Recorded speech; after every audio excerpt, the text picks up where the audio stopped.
At this point, who is your first half MVP?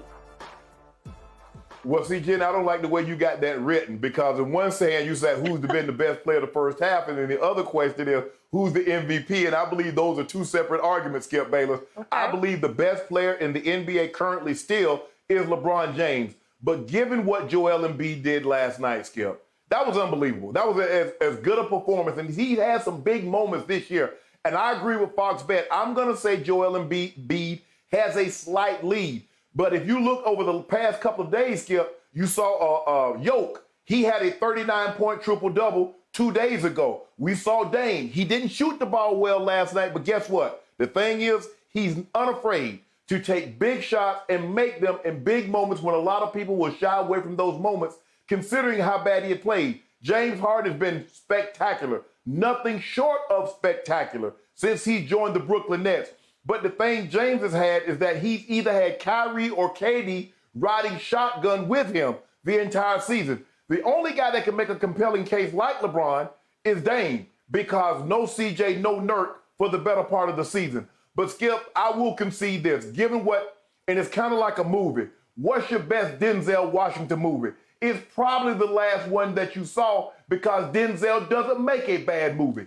And right now what we're seeing is that Joel Embiid keep throwing up these 39, 40-point team rebound games, whether it's 40 and 15. It was 40 and 19 last night.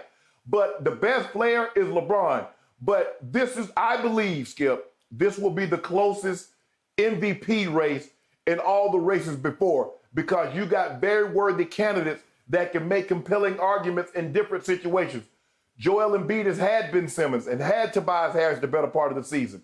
Jokic has had Murray. James Harden has had Kyrie and KD. But the question is, Skip, are you going to hold what transpired against James Harden in Houston? Not only did he quit on his team, and we all believe that he did quit, but they lost games while he was there. So does he bring that loss total with him to Brooklyn? Or do we expunge that part, the first 9, 10 games of the season, and say, okay, James, you get a fresh start? But I believe right now, I would say Joel Embiid is in first, LeBron is in second, James Harden is in third, and Nikola Jokic is in fourth.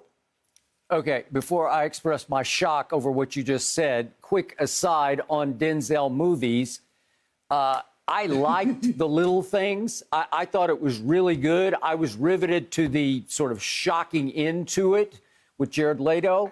But right. When I think it's back, not Training Day, huh? I mean, Training Day or either The Equalizers. I'm sorry, I can't say that The Little Things was better than Training. Yeah. Okay, so we got that. Now, to my real shock, I thought just 2 days ago on this show, looking right into this camera at you, I heard you say that LeBron was still the MVP.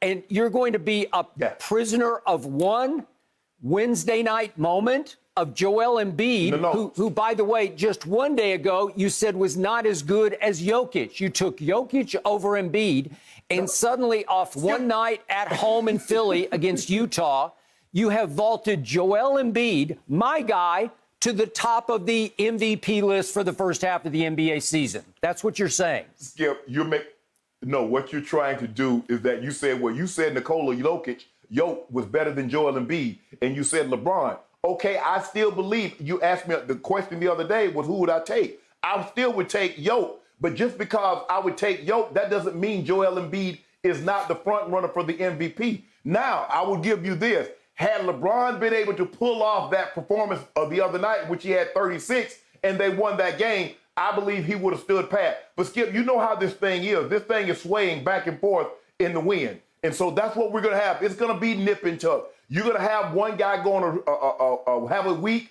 where he scores 30 and his team goes 3-0, and you're going to see the betting sites move him to the front of the MVP race. I believe that's the way it's going to be. But I believe this thing is neck and neck between the top four guys.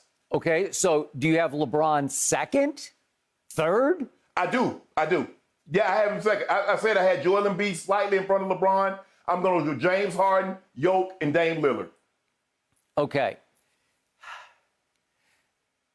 I'm going to restate my case about LeBron James to start this off with by saying that if you remember, as we broke for the pandemic during last basketball season, I told you LeBron deserved the MVP. So I said it, I stand by it, I believe in it.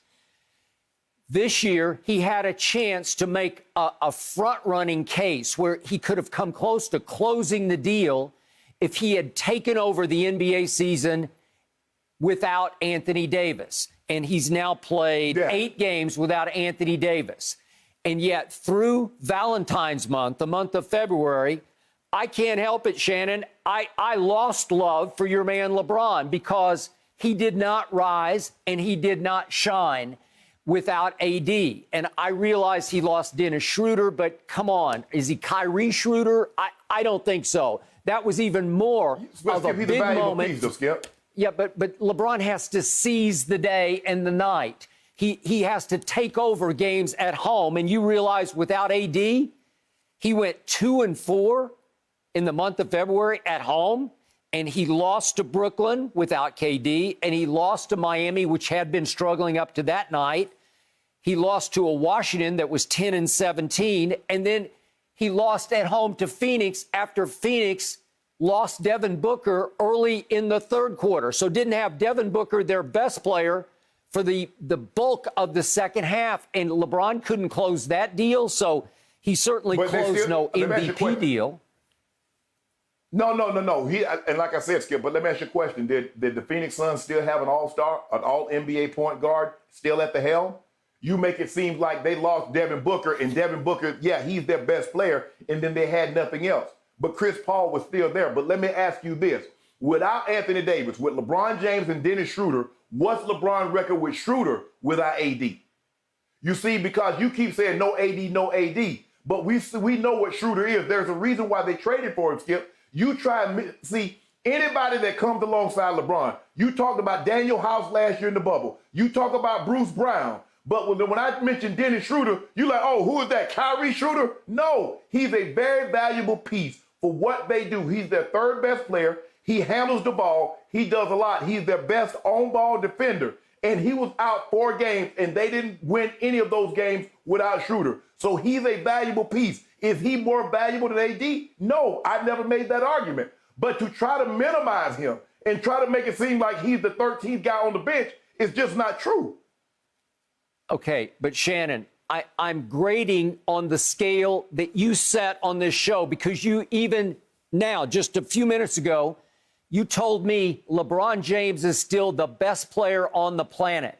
You call him the GOAT. I call him the phony GOAT. But you call him the GOAT and the best player on the planet. Yes. So Schroeder Fooder, you know, what does it matter? Who cares? If he's that guy and he's playing at home, he has to win a couple of these games against Brooklyn, Miami, Washington, and Phoenix, and he lost all 4 of them. Beat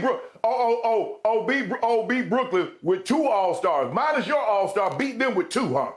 That's what he should do. Is he the best or not the best? Who else beating him? Okay, but hold on, Skip. Go ahead.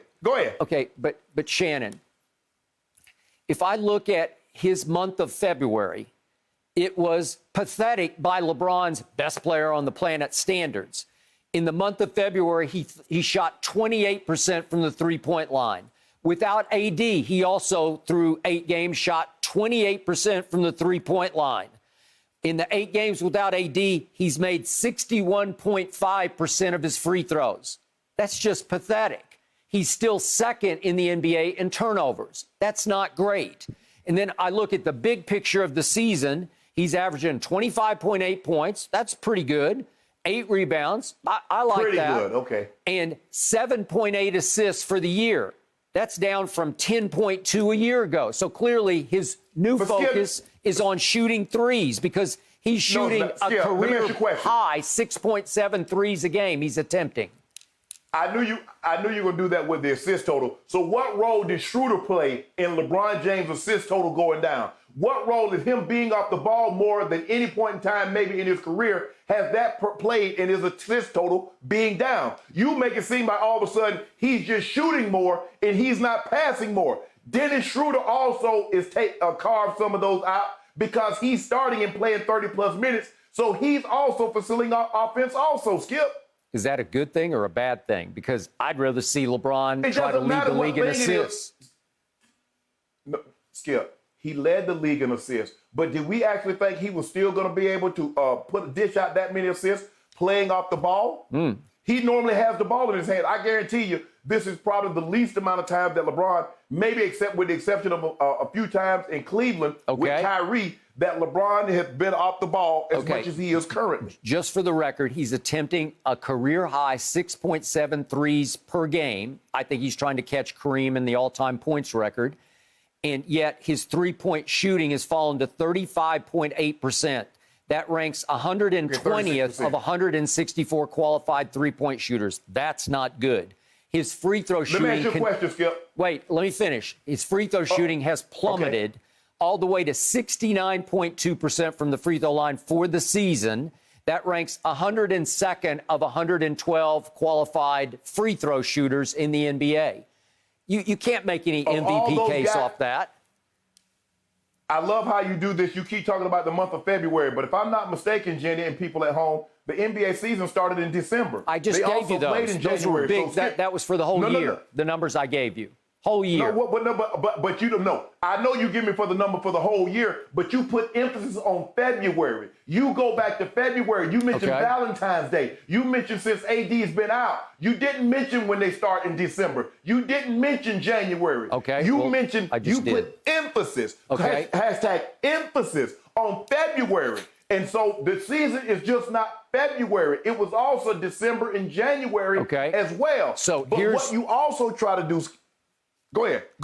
Here's the bottom line to my point of view, that I can't even rank LeBron in the top 5 of MVP, unless you want to make the narrative case that he's having the greatest 18th year season of anybody ever. I'll go along with that. I got that. But is that reason to make him the MVP of the league just because it's a good story? Well, not in my book. Well, let me ask you a question, Skip. How many guys have had average 26-8? It's 26-8 and 8.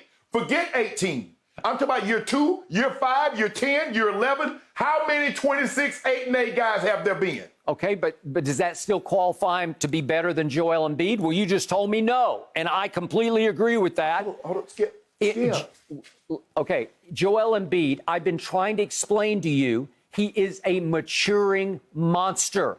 We saw him last night show you skill and touch and range that I'm not sure any 7-footer or taller has ever had in the history of this league. I don't think Kareem Abdul-Jabbar, who was, 7'2", I don't think he had this kind of range. I mean, he didn't even try to shoot three-point shots because he just didn't. He throwing the hooks, Skip. Right? So what did Joel Embiid do last night? He steps back, if we could see it at the end of regulation, and says, well, I guess it's down to me. I got to shoot this. And he says, okay, on Bogdanovich, he says, I got this. Boom. He's making a career-high 42% of his three-point shots. That's outrageously great. And he's an 86% free throw shooter. He's made more free throws than anybody in the league. And he shot 165 more free throws than Jokic has shot because he's unguardable. He just gets to the rim, and you have no choice, no chance but to foul him. And so he has shot more free throws than, he's 165 ahead of Jokic. Jokic has made only 162. So he's a terror. He devastates and dominates. Jokic can trick you. He can sort of outwit you. He can out-finesse you. But Joel Embiid, I tried to tell you 2 days ago on the show, he's the one that you look at and say, my God, he's going to terrorize us. Thank you for watching. You can subscribe here to get the latest from the show, and be sure to check out more of the best clips from Undisputed, or go watch a few other segments from our other shows on FS1.